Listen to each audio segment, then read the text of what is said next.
প্রিয় দর্শক, আমাদের আজ দুপুরের অতিথি অভিনেতা অলিউল হক রুমি। শুভ দুপুর ভাইয়া। শুভ দুপুর। কেমন আছেন? আলহামদুলিল্লাহ, আল্লাহ এখন পর্যন্ত ভালো রেখেছেন। প্রতি মুহূর্তে আল্লাহ শুকরিয়া আদায় করতে হয় যে আল্লাহ ভালো রেখেছেন, কারণ আমাদের থেকে অনেক মানুষ অনেকভাবে অসুস্থ আছে, পক্ষাগ্রস্ত আছে। আল্লাহ আমাদের ভালো রেখেছেন, শুকরিয়া। একদমই তাই, অবশ্যই। গত বছরটা কেমন কেটেছে সবকিছু মিলিয়ে? গত বছর মাশাআল্লাহ খারাপ কাটেনি। কাজের ব্যস্ততা ছিল, মঞ্চের কিছু কাজ ছিল, আচ্ছা, সবকিছু মিলিয়ে আলহামদুলিল্লাহ। মানে ব্যস্ততাই কিন্তু ভালো থাকা মূলত। এখন তো যেমনটি বলছিলাম দর্শককে এক্ষুনি, যে শামীম জামানের পরিচালনায় গোলকধাঁধা নাটকটি এনটিভিতে প্রচারিত হচ্ছে, রেসপন্স কেমন পাচ্ছেন দর্শকদের কাছ থেকে? গোলকধাঁধা থেকে ভালো রেসপন্স পাচ্ছে আলাউদ্দিন চেয়ারম্যান, আমার যে ক্যারেক্টারটি। তো এই ক্যারেক্টারের সাথে আমার দুই ছোট ভাই বন্ধু মোশাররফ করিম আর একজন আছেন।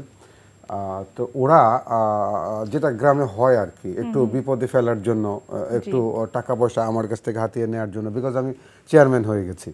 তো এই জন্য ওরা আমাকে মাঝে মাঝে বিপদে ফেলে ইচ্ছাকৃতভাবে, যাতে আমার কাছ থেকে টাকা পয়সা কিছু নিতে পারে। এবং এই লোক ভালো মানুষ, এলাকার উন্নয়ন চায়, আলাউদ্দিন চেয়ারম্যান। এবং তার স্ত্রী হচ্ছেন গিয়া সাদিয়া তানজিন। উনি হচ্ছে গিয়ে মুহূর্তে মুহূর্তে আবার লাইভে চলে যায়।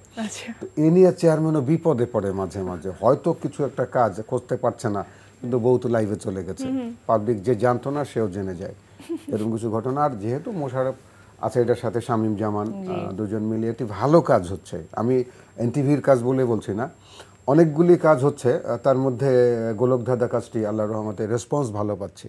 আচ্ছা, আচ্ছা, এই গোলকধাঁধা নাটকটির পরিচালক তো শামীম জামান। হ্যাঁ, তার সাথে কি এর আগে কাজ করা হয়েছে? শামীম জামানের সাথে এর আগে বেশ কিছু কাজ করেছি, এবং নাটকটি লিখেছেন যিনি, উনি মোহাম্মদ মামুন আর রশিদ। না বললে একদমই আমার অন্যায়, এবং ও এত ভালো লেখে, মানে পেশায় তো সে একজন সাংবাদিক। মামুনুর রশিদের সাথে আগেও কাজ করেছি। তার শামীম জামানের একটা সিরিয়াল ছিল প্রিয়জন, ওটার লেখক ছিলেন মামুনুর রশিদ।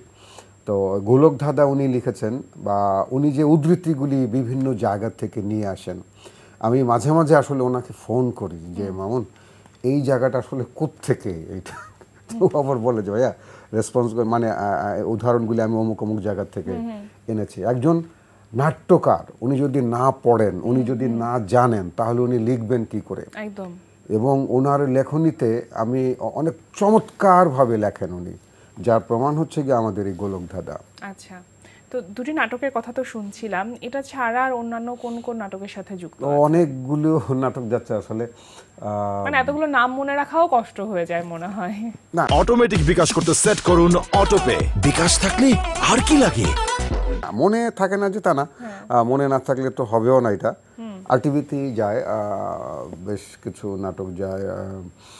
একটা যায় হচ্ছে আহমেদ শাহাবুদ্দিনের লেখা, কাসার আহমেদের ডিরেকশনে, যায় হচ্ছে জাদুনগর। তারপর গোলমাল, ওইটাও শাহাবুদ্দিনের লেখা, কাসার আহমেদের ডিরেকশন। শাহাবুদ্দিন ভাই উনিও জার্নালিস্ট। হয় কি যে এনারা জানেন, পড়েন প্রচুর, এবং তার মধ্যে থেকে উদ্ধৃতিগুলি বের করে নিয়ে আসেন, না হলে এত কিছু লেখেন কিভাবে? আমরা যে খুব উৎসাহিত হই বা অনুপ্রাণিত হই কিভাবে? আপনি তো বিভিন্ন চরিত্র নিয়ে এখন আসলে আপনি কাজ করছেন, বিভিন্ন চরিত্রে আমরা আপনাকে দেখছি, যেরকম কিছুক্ষণ আগেই বলছিলেন দুটি বিপরীতমুখী চরিত্রে একই সাথে কাজ করছেন। তো যখন কোনো একটি স্ক্রিপ্ট আসে, তখন আসলে নির্বাচন প্রক্রিয়াটা আপনার ক্ষেত্রে কেমন থাকে, যে কোন নাটকে আমি কাজ করতে চাই বা কোন নাটকে কাজ করতে চাই না, কি দেখেন মূলত? একজন অভিনেতা তো আসলে সবসময় বুভুক্ষ থাকে, একটি ভালো চরিত্রের জন্য বুভুক্ষ থাকে। আপনি এটি ভালো কাজ করার পরে আপনার মনে হবে যে না, আরো বোধহয় ভালো কিছু করতে পারবো, আরো কিছু ভালো কিছু দিতে পারবো, দর্শকদের প্রত্যাশাটা বেড়ে যায়। এবং স্ক্রিপ্ট তো আসলে বলতে আসলে অসুবিধা নেই, যে ভালো স্ক্রিপ্টের অনেক অভাব এখন, বড়ই অভাব। বলতে গেলে এখন যে অনেকেই বলেন যে সেটে আসেন, স্ক্রিপ্টটা দিব। আমি বললাম নো, স্ক্রিপ্টটা আগে পাঠান, স্ক্রিপ্টটা দেখি, দেন আমি সিদ্ধান্ত নিব। মানে চরিত্রায়নের তো একটা ব্যাপার আছে, নিজের ভেতরে চরিত্রটাকে ধারণ করারও একটা সময় সাপেক্ষ বিষয়। একদম শুরুর দিকে যদি একটু ফিরে যেতে চাই বা একটু পেছন দিকে যদি চলে যেতে চাই, তাহলে মঞ্চের সাথে তো আগে থেকেই কাজ করা ছিল।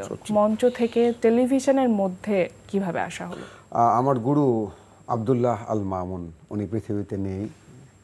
মামুন ভাইয়ের হাত ধরে থিয়েটারে জয়েন করা, রামন্দ মজুমদার, ফেরদৌসী মজুমদার, ওনারা ছিলেন প্রধান ব্যক্তি খায়রুল আলম সবুজ। ওনাদেরকে মহিলা সমিতি মঞ্চে নাটক দেখতাম তো মাঝে মাঝে এসে, দূর থেকে দেখতাম যে এত বড় বড় সেলিব্রিটি। তো মনে মনে ইচ্ছা হতো, ছোটোবেলা থেকেই তো গ্রামে বা আমাদের যাত্রাপালা দেখতাম বা স্কুলের বার্ষিক যে নাটকগুলি হতো ছোট ছোট, সেগুলিতে অ্যাক্টিং করতাম। বাবা ছিলেন একটু জড়িত এই অভিনয়ের সাথে, তো ক্ষণস্থায়ী সেগুলো তো রক্তের ভিতরে আছে যে অ্যাক্টিংটা। এবং বরাবরই চেয়েছি যে আমি পেশায় সংবাদপত্র সেবীও ছিলাম বেশ কিছুদিন। আমি দৈনিক ইত্তেফাকে কাজ করতাম, প্রায় 20 বছর কাজ করেছি ইত্তেফাকে। ওর ফাঁকে ফাঁকে নাটকটা করতাম। পর একটা পর্যায়ে দেখলাম যে না, যে কোনো একটা দিক বোধহয় বেছে নিতে হবে। শেষে দেখলাম যে না, আমি একজন অভিনেতাই হতে চেয়েছি, আমি ওটাই হতে চাই। মঞ্চের সাথে কাজ করে যেটা শিখেছি, আপনার সামনে বসে কথা বলছি, এতগুলো ক্যামেরা, এই যে সাহসটা, আত্মবিশ্বাস, দৃঢ়তা স্টেজ আমাকে দিয়েছে। আচ্ছা, মানুষের সামনে প্রেজেন্টেশন স্টেজ আমাকে দিয়েছে। আপনি ধরেন যে বাংলাদেশ বিমান হয়তো 15 মিনিট লেটে ছেড়ে যাবে, আধা ঘন্টা ডিলে হবে, কিন্তু মঞ্চ নাটক কিন্তু 7টার 1 মিনিট আগে বা পরে হবে না, সময় মতো শুরু হয়ে যাবে, দর্শক থাকুক চাই না থাকুক। মঞ্চ অনেক কিছু শেখায় মানুষকে। এই জন্য আমি মানুষকে প্রকৃত মানুষ হতে শেখায়, একজন শিল্পী হতে শেখায়, অনেক কিছু শেখায়। ছোটদের বা যারা অ্যাক্টিং করতে আসে বা যারা করেন তাদেরকে বলি, ভাই সময় সুযোগ থাকলে একটু স্টেজ নাটক দেখেন, বেশি টাকাও তো লাগে না। মহিলা সমিতি আছে, এখন আমাদের শিল্পকলা আছে, সপ্তাহে একটা দিন যদি সময় পান দেখেন। আর অ্যাক্টিং যারা করতে চান, এখন অনেক স্কুল আছে অ্যাক্টিং করার বা অ্যাক্টিং শেখার জন্য। একটু শিখে পড়ে আসলে সেটা সবার জন্য ভালো হয়, একজন ডিরেক্টরের জন্য ভালো হয়। অনেক সময় এরকম হয় না ভাইয়া, হয়তো নতুন প্রজন্মের ছেলে মেয়েরা তারা এই অ্যাক্টিংটা শেখার জন্যই থিয়েটারে যুক্ত হচ্ছে, পরবর্তীতে গিয়ে যা তারা যখন টেলিভিশন মিডিয়ার সাথে ইনভলভ হয়ে যাচ্ছে বা যোগাযোগটা হয়ে যাচ্ছে বা প্রতিষ্ঠিত হয়ে যাচ্ছে, মঞ্চটাকে আর ক্যারি অন করছে না। এটা সত্যি কথা বলছেন আপনি, যে একদমই সব বাস্তব সত্যি, যে মঞ্চ থেকে যারা আমরা এসেছি, আমাদের গোড়াটা, আমাদের যে ভিত, সেটা তো গড়ে দিয়েছে স্টেজ। তো এখন লজ্জা লাগে আসলেই যে সময়ের অভাবে মঞ্চে ওরকম কাজ করতে পারি না। একটা দুইটা শো যখন হয়, আমি বলে রাখি আমি কিন্তু ফাঁকা আছি। আর যখন মিলে যায় যে অমুক তারিখে নাটকটি হবে, তখন ত্রোপা ফোন করে বা আপন ফোন করে যে ভাই অমুক তারিখে কিন্তু মেরাজ ফকিরের মাটা করতে হবে। মাঝে মাঝে হয় কি, এটা বলাও হয়তো বাহুল্য, যে ডিরেক্টরকে ভাই একটা দুইটা দিন একটু পিছান, আমার মঞ্চটা আমি করবো, কারণ ওইটা আমার জায়গা, আমার গুরু না হলে আমাকে ওইখান থেকে আমার আত্মার ক্ষুধা। থিয়েটার বেইলি রোডের যেই প্রযোজনা মেরাজ ফকিরের মা, সেখানে আপনি অভিনয় করছেন। তো এই মেরাজ ফকিরের মা যখন প্রথম মঞ্চায়ন হয়েছিল, তখন থেকে কি এখন পর্যন্ত আছেন এখানে? না, শুরুর থেকে আমি ছিলাম মেরাজ ফকিরের সাথে, অন্য ক্যারেক্টার করতাম। আর এখন যে ক্যারেক্টারটি করি, এটা এখন বর্তমানে করছেন আপনা হাসান, আমি সিরাজ মেজো ছেলে, মেরাজ ফকির বড় ছেলে, সিরাজ মেজো ছেলে, আর পেয়ার হচ্ছে গিয়া 3 নম্বর ছেলে। সে যাত্রা প্যান্ডেলে প্যান্ডেলে ঘুরে বেড়ায়, কারণ একটা পর্যায়ে ফ্ল্যাশ হয় যে আমার যিনি বাবা বা মা, ওনার একটা সময়তে নাট্য দল করতেন, যাত্রাপালা করতেন।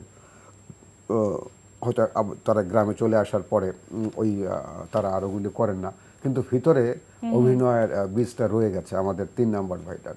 তো আমি শহরের বউ আমার ত্রোপা যে ক্যারেক্টারটি করেন, তো সে গান বাজনা করে। গ্রামে আসার পরে মেরাজ ফকির উনি বললে যে পীরের বাড়িতে গান বাজনা, ঠাডা পড়বো এটা। অনেক কিছু বিষয় আছে মেরাজ ফকিরের মা। দর্শক যদি সময় সুযোগ পান, মেরাজ ফকিরের মাটা দেখতে পারেন, অনেক কিছু আছে ওইটাতে। হিন্দু মুসলমান একটা কন্ট্রাডিকশন বিষয় আছে, যেটা আমরা ভুল বুঝে থাকি, আমাদের চোখের সামনে একটা পর্দা ঝোলানো থাকে। মঞ্চের যে কোনো উপস্থাপন মানেই তো তার ভেতরে কোনো না কোনো একটা বক্তব্য আছে বা কোনো একটা সোশ্যাল মেসেজ দেওয়ার চেষ্টা করা হয়ে থাকে। এ তো শুনছিলাম মঞ্চের কথা, নাটকের কথাও জানলাম। ওটিটি প্ল্যাটফর্মগুলোতে কি এখন কাজ করা হচ্ছে? ওটিটিতে এখন পর্যন্ত কোনো কাজ করা হয়নি। আমি ওখানে নাকি অনেক বিষয় আছে। আর আমারও যেটা মনে হয় কি, যে ধরেন যে কেউ টেস্ট খেলে, কেউ T20 খেলে, কেউ ওয়ানডে খেলে, এক একজন এক একটা জায়গাতে স্পেশালিস্ট। সবাই সব খেলা কেন খেলতে হবে? সবাই কেন টেস্ট খেলবে? সবাই কেন T20 খেলবে? সবাই কেন ওয়ানডে খেলবে? 50 ওভার, 20 ওভার বা টেস্ট? এক একজন হয়তো এক এক জায়গার জন্য সেট হয়ে গেছে। আমি নিজেকে মনে করি যে হয়তো আমি সিরিয়াল নাটকের জন্য সেট হয়ে গেছি, ফাদার রিজন তারা হয়তো আমাকে ডাকেন না। আমার যে ক্ষুধা নেই, আমার যে ইচ্ছা করে না তা কিন্তু না, আমারও ইচ্ছা করে ওটিটিতে কাজ করার জন্য। হয়তো ভাবি আমি যোগ্য না ওটার জন্য, আমি হয়তো যোগ্য সিরিয়াল নাটকের জন্য, আচ্ছা। হতে পারে এরকম। মানে যখন কাজ করার সুযোগ মিলবে তখন কাজ করবেন, কেন বিষয়টা করবো না? এরকম। আমার তো পেশা এটা, আমার নেশা, আমার পেশা, আমার জীবিকা সব কিছুই এই অ্যাক্টিং। এবং আমি দিনের শেষে একজন অভিনেতাই অভিনেতা। হতে চেয়েছি, একজন শিল্পী। শিল্পী হতে চেয়েছি। আর চলচ্চিত্র? ফিল্মে ওরকম কাজ করা হয়নি। ফিল্মে কাজ করেছিলাম আব্দুল্লাহ আল মামুনের, আমার গুরুর, দরিয়াপাড়ের দৌলতি। ওই কাজটা একটা বড় কাজ ছিল ওনার, এই কাজটাতে। আর ফিল্মে ওইভাবে সবাই বলো না যে কেন ফিল্ম করব না, অত বড় মিডিয়া কেন সেখানে যাব না, অত বড় স্ক্রিন কেন সেখানে যাব না, জি। কেন জানি কাজটা করা হয়নি। হয়তো ব্যাটে বলে মিলে নেই, সেজন্য হয়তো একবার দুইবার যে কথাবার্তা হয়নি তাও না, আমি কেমন জানি ভিতর থেকে এটা সাড়া পাই না। আচ্ছা। এটা একদমই 90% লোক যেটা বলবে আমি তার স্রোতের বিপরীতে গিয়ে কথাটা বলে ফেললাম, যে ভিতর থেকে কেমন জানি সাড়াটা পাই না, যে আছে না যেটা ভালো ক্যারেক্টার দেন আমি করব, মানে সো কল কিছু ক্যারেক্টার আচ্ছা। ভালো লাগে না সেটা। সাধারণত কি এমন হয় আপনার ক্ষেত্রে যে কোন একটি চরিত্র যখন প্রতিষ্ঠিত হয়ে যায় বা বলা যেতে পারে যে দর্শক জনপ্রিয়তা পেয়ে যায়, তখন সেই একই রকম চরিত্রের জন্য আসে। আরো 10টা জায়গা থেকে কল আসে? আসে। যেমন আমি মুসলিম সরকার করছি হলো বকুলপুর নাটকে, জি। মুসলিম সরকার সেম টাইপের ক্যারেক্টার, দুটো চ্যানেল থেকে আমি নাম না বলি, যে ভাইয়া ক্যারেক্টারটা আসলে এই আমি বললাম ভাইয়া একই রকম সবিনয় চরিত্র। বলেছি যে আমি করব না, কেন করবেন না, আমি সেম একটি ক্যারেক্টার আমি করছি এই বকুলপুর না নাটকে। বলতে পারাটা কিন্তু ভীষণ না সাহসের বলতে ব্যাপার। হয়, নাও বলতে হয়, না বলতে সাহসটা লাগে, দৃঢ়তা লাগে, যে আমি করব না তো করবই না, কেন করব ভাই, স্থূল জিনিস আমি কেন করব, দর্শককে সাময়িক বিনোদন দেওয়ার জন্য। আমার বাচ্চাও তো বসে টেলিভিশন দেখছেন, আমার বউ দেখছেন, আমার মা দেখছেন, তো তারা যদি স্থূল বিষয়গুলি দেখেন তো তারা তো ছেই দেবে আমাকে, যে তুমি এই কাজ করে আসলা, টাকার জন্য তুমি এই অ্যাক্টিং করে আসছো, আমি তো সেটা করব না। আমার গুরু সেটা আমাকে শেখায়নি, আমার স্টেজ আমাকে সেটা শেখায়নি, সো দ্যাট আমি সেটা করব না। টাকা পেলাম না, অভাবে থাকবো, সমস্যা হবে, সাময়িক, today tomorrow day after tomorrow আমি ওভারকাম করবোই সেখানে, যদি আমার ভিতরে ওই মনোবলটা থাকে। অবশ্যই অবশ্যই, একদম, আমি নিজেও আপনার সাথে সহমত। আমি লেগে থাকবো, আমি লেগে থাকবো, একটু সময় লাগবে কিন্তু সময় ভালো লাগবে। কাজ আসবে। এবং সেটা লেগেছে। আমার গুরু এই কথা বলতেন আব্দুল্লাহ আল মামুন, যে লেগে থাকবি, সরে যাবি না, দেখবি এক সময় না এক সময় আসবে, এসেছে। তো আজকে যদি আমি গড্ডালিকা প্রবাহে গাটা ভাসিয়ে দেই যে ওই ধরনের নাটক আমি করতে থাকি, সাময়িক বাহবা পাবো, জি। আমার রেমুনারেশনটা বেড়ে যাবে, মাচ পিপল তো আমাকে পরবর্তীতে নিবে না। তো ওই আমি আমার পরিবারের একজন কথাও ভাবি। শিল্পী হিসেবে আসলে শিল্প সত্তার সাথে বেইমানি করা হয় যদি এই কাজটা করা হয়। একদমই। অটোমেটিক বিকাশ করতে সেট করুন অটোপে। বিকাশ থাকলে আর কি লাগে? ভাইয়া, এই বছরটা নিয়ে কোনো পরিকল্পনা আছে কিনা? বছর নিয়ে পরিকল্পনা কি, আমার অনেকগুলি কাজ হবে, নতুন নতুন কিছু কাজের পরিকল্পনা হচ্ছে ইনশাআল্লাহ। আল্লাহ যদি সুস্থ রাখেন, ভালো রাখেন, ভালো কিছু। সবসময় ভালো কাজের সাথে থেকেছেন, আশা করি এই বছরটাও বেশ দুর্দান্ত একটা বছর যাবে আপনার অভিনয়ের সফল ক্যারিয়ারে, আরও একটি পালক যুক্ত হবে। অনেক অনেক ভালো থাকবেন। আজকে আমাদের আয়োজনে আসবার জন্য অনেক অনেক ধন্যবাদ। আমি অনেক ধন্যবাদ আমাকে আপনাদের এখানে ডাকার জন্য, কিছু কথা বলার সুযোগ করে দেওয়ার জন্য। ধন্যবাদ এনটিভিকে, ধন্যবাদ ক্যামেরার পেছনে যে ভাইরা আছেন, অনেক ভাইরা জড়িত আছেন যাদেরকে কখনো ক্যামেরার সামনে দেখা যায় না। ভাইদের অশেষ পরিশ্রমী একটি অনুষ্ঠান পরিপূর্ণ রূপ পায়। প্রিয় দর্শক, আপনাদের উদ্দেশ্যে একটি কথা বলতে চাই, যারা নাটক করতে চান বা অভিনয়ের সঙ্গে যুক্ত হতে চান, একটু শিখে পড়ে আসলে ভালো হয়। অনেক শেখার স্কুল আছে এখন আমাদের দেশে। আর একটি কথা না বললেই না, যে বাবা মায়ের প্রতি খেয়াল রাখবেন। আমার তো নেই, আমি বুঝি, যাদের আছে ওনাদের খুব একটা বেশি চাহিদা থাকে না, বয়সের কারণে হয়তো একটু ছেলে মানুষই করে ফেলে, অনেক কিছু না বুঝে। বিরক্ত হবেন না, কদিনই বা থাকবে, যখন যেটা চাইবে সাধ্যমতো একটু দেওয়ার চেষ্টা করবেন। প্রিয় দর্শক, আমরা চলে এসেছি অনুষ্ঠানের শেষ প্রান্তে। অনুষ্ঠান সম্পর্কে আপনার মতামত জানাতে মেইল করুন আজ দুপুরে @ntvbd.com এ। বিশ্বের যে কোনো প্রান্ত থেকে যে কোনো সময় আজ দুপুরে দেখতে ভিজিট করুন আমাদের পূর্ণাঙ্গ ওয়েব পোর্টাল www.ntvbd.com। এছাড়া এনটিভির সব জনপ্রিয় অনুষ্ঠান ও খবরের আপডেট পেতে ভিজিট করুন আমাদের ইউটিউব চ্যানেল ও ভেরিফাইড ফেসবুক পেজে। সবার মঙ্গল কামনায় আজকের মতো এখানেই শেষ করছি। শুভ দুপুর।